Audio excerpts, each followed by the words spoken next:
के रानी तोर नाव गुनगुनावो, दिन भर सपना आँखी में सजावो।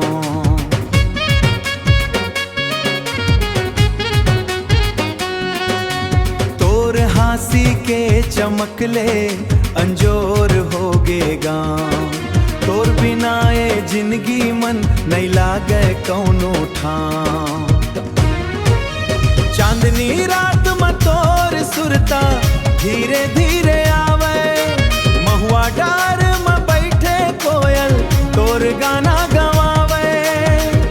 पवन संग तोर खुशबू आके मोला बहकावे, तोर नयन के जादू मोर नींदिया चुरावे। नींदिया चुरावे, हाँ नींदिया चुरावे। नदी किनारे बैठ के संगी सपना महल बनाबो, सुख दुख के हर डगर मन संग संग रेंग जाबो।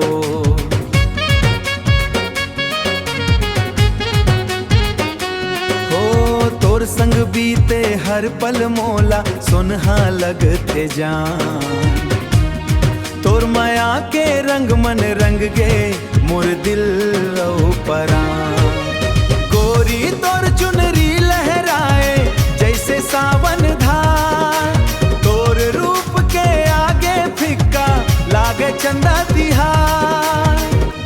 माया के ये डोरी संगी जन्म जन्म निभाबो, तोर हाथ में हाथ धर के दुनिया ला भुलाबो। दुनिया ला भुलाबो, दुनिया ला भुलाबो।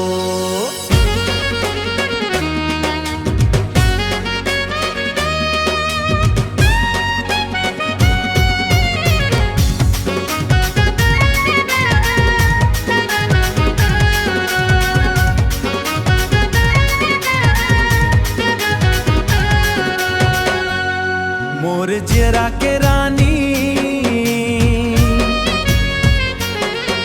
जन्म जन्म निभाबो संगी।